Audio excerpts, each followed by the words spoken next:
take the finger or the hand of your wife and repeat this after me.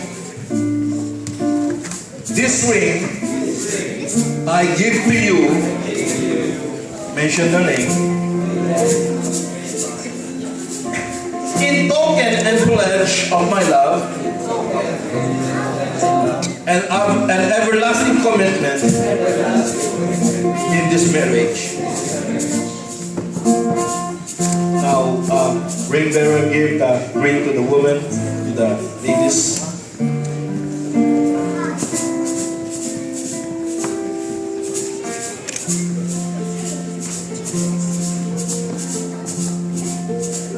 And woman, repeat after me. This ring I give to you. Mention their name.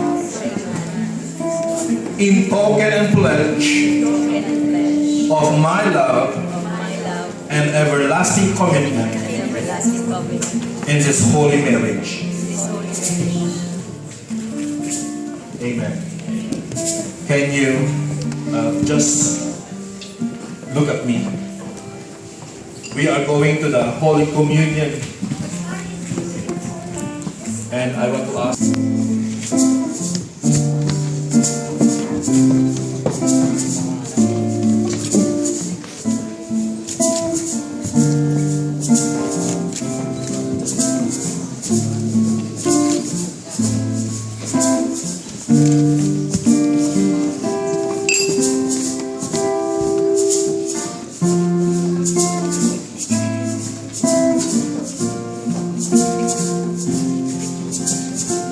Let's just wait as we're going to eat and drink it together.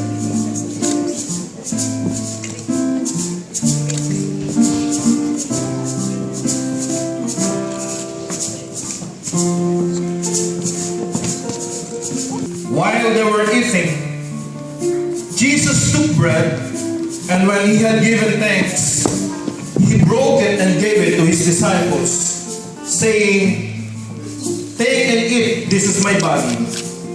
Then he took a cup, and when he had given thanks, he gave it to them, saying, "Drink from it, all of you. This is my blood of the covenant, which is poured out for many for the forgiveness of sins."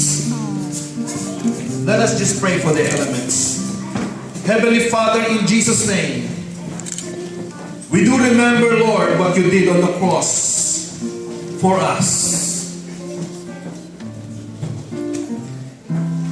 We do remember, Lord Jesus, the sufferings that you went through for us. For God so loved the world that he gave his only begotten Son. You gave your life, your body.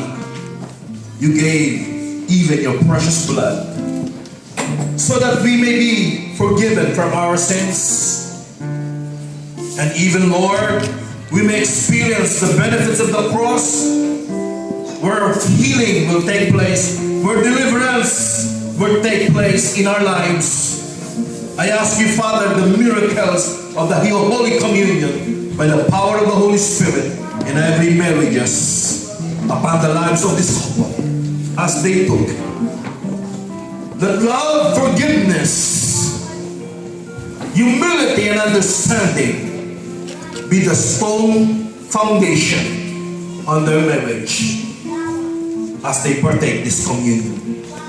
Lord, thank you for giving your life to us, and that you promise that you will return to your church one day. This is what we pray in Jesus' name. Amen.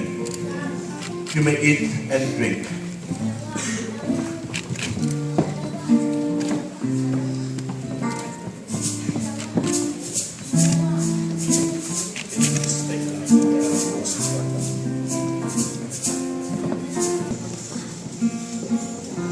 Elements that signifies and gives meaning to this wedding. I want to ask the couple to come. The Bible says that God is a giver of light He is a giver of life and a giver of love. We are here in this wedding ceremony. God bless us this union already.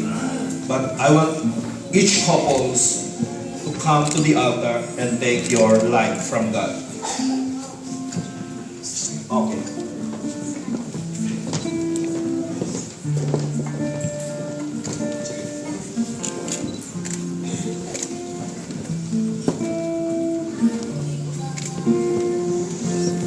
And I will soar with you.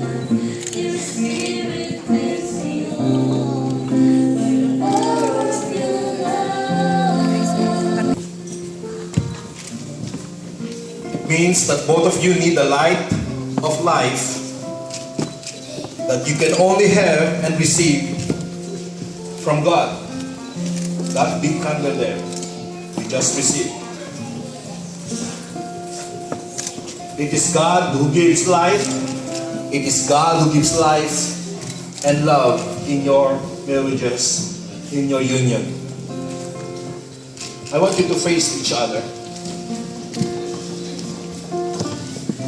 And can I ask men just to blow out that, snap out that candle from that yung light po sa inyong asawang babae. Candle. Huwag mamamatay sa inyo. Okay. Yung sa babae lang. Okay. Wag. Sa babae lang naman. Okay. Listen. What does it mean? Men, listen carefully. Lalaki, oh.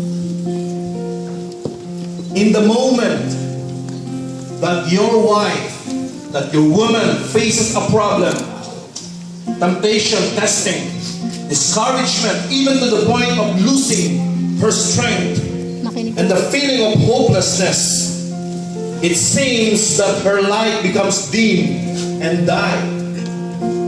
Then man, it is your responsibility to share your life and your love to her through encouragement, comfort, prayer, and by reminding her of God's promise, of God's word. You may give your life to your wife. Sige po, ilawan niyo po ang ilaw ng inyong asawang babae.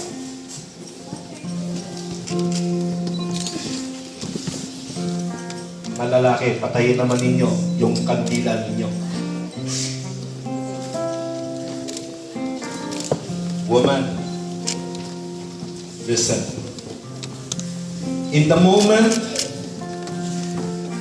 that he faces, your man faces a problem, even temptation, testing, discouragement, even to the point of losing his strength and the feeling of hopelessness, it seems that his light becomes dim and died. Para siyang nawala na ng pag-asa. Numatay na yung sigla at ilaw sa kanya, maging yung pag-ibig na nararamdaman niya sa iyo. It is your responsibility to share your life and your love to him through encouragement, comfort, prayer, and by reminding him of God's word or promise. You may give your life to your husband.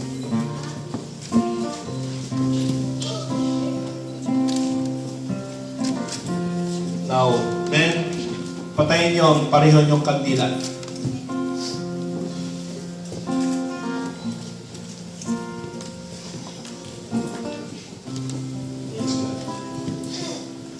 Listen, my brothers, my sisters, look at me.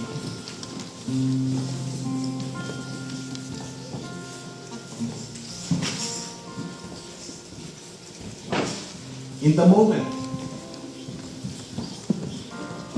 that both of you were hit by the storms of life, problem, both of you got discouraged, both of you got tested and tempted, both of you feel hopeless. You even come to the point of losing your strength, and it seems that your love to each other becomes parang nawala na, dim, even it dies sometimes. Kung ako minsan namamatay ang pag-ibig sa iba. it is your responsibility, both of you are responsible, that you have to come back to the source of your life and love. I want you to remember, both of you, you need to go back to the altar of God. This is where you remind yourself, you remind each other, where you have to go back to God, so that the sparks of life will come back in your marriage. Kapag dumating po sa punto na para bagang yung pakiramdam na ayaw na ninyo sa isa't isa, dumarating yung pakiramdam na yon, pero pakiramdam lang kasi yun eh. Huwag niyong batayan ang inyong pakiramdam. Kung sumalit, kung dumating po iyon, pareho po kayong kailangan lumuhod, bumalik sa altar. At isa kong practical tip na may bibigay ko po sa inyo. Siguro kailangan po ninyong panoorin na kung ito po yung naka-video ngayon, o yung inyong first marriage, o kung kayo unang kinasal doon sa mga nag-renew ng vows, o yung kayo ay nandoon sa huwes at naka-video po iyon, I think you have to go back, watch it again. Panoorin yung pareho. Kung ano yung sinabi niyo sa Diyos, kung ano yung sinumpaan niyo sa isa't isa, para mabuhay. Pag dumarating niyo, the Bible says that we need to cultivate love. Tungkulin hindi lang ng babae, tungkulin hindi lang ng lalaki. Pareho niyo itong tungkulin sa isa't isa at sa Diyos. Kasi nagsalit na nga ako kayo sa Diyos hindi lang kayo sa isa't isa. You both are responsible to God to revive that love to each other. By going back to the altar, by praying to each other, and even watch the videos, if we have a videos or the portals that we have today. Praise God. You may get all those candles. The Lord make His face shine upon you and be gracious to both of you. The Lord show His favor and give you His peace. Heavenly Father, in the name of Jesus, church, I want you to stretch your hands towards the couple. Let's pray for them.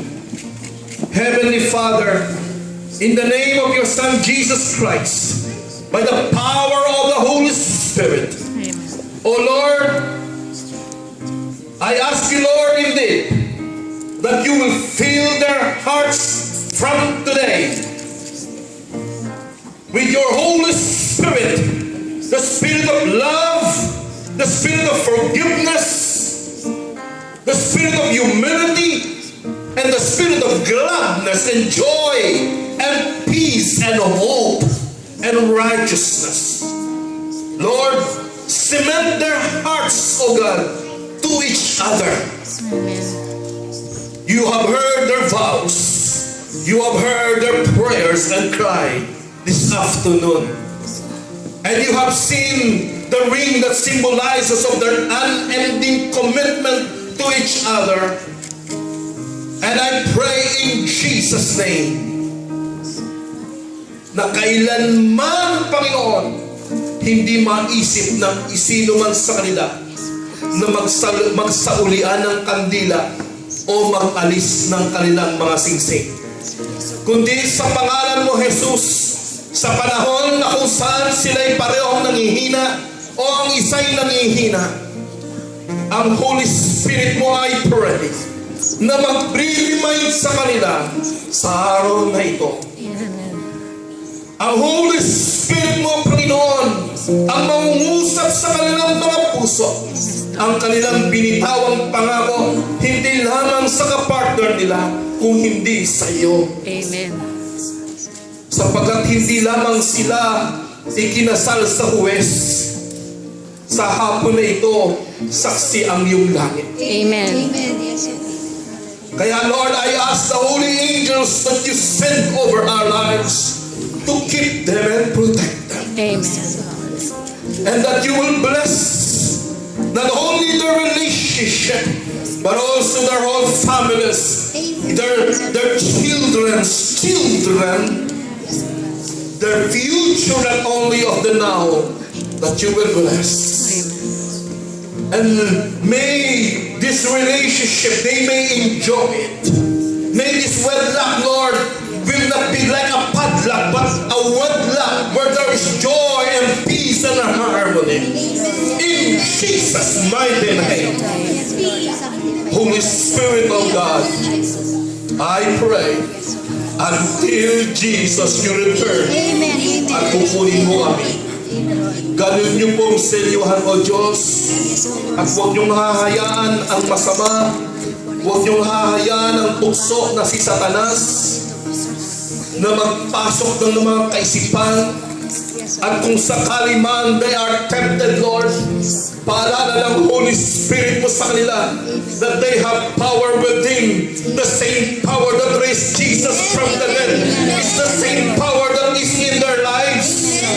Greater is He that is in you than he that is in this world. Yes, oh yes. In the mighty name of Jesus, you have the authority and power to resist the temptations and the works of the devil.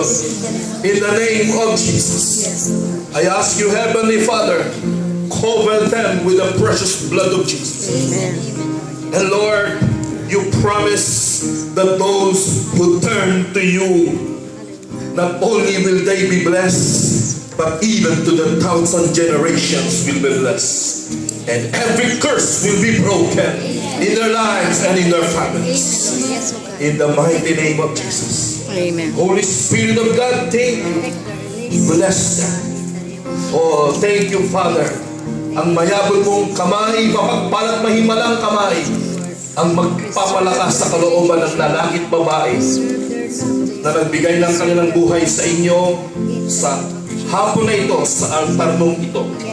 Salamat po, O Diyos, sa bukas na langit. Salamat po sa Holy Spirit mo na siyang nagpatotoo sa amin sa hapon na ito. Kaya sa pangalan ni Kristo Jesus, in Jesus' name, husband, wife, as you have offered yourselves to each other and believing God and believing that you become one in spirit and in body and believing that God has led you both to this altar. Therefore, as a minister of the gospel of the Lord Jesus Christ, in the presence of your families and loved ones and friends and neighbors, most of all the witness of the Heavenly Father, in the name of Jesus Christ, by the power of the Holy Spirit in our midst, I now pronounce you man and wife, husband and wife, in the name of Jesus. Amen. Be blessed. Amen. Everybody say, Amen. hopefully you may face the congregation. Ladies and gentlemen,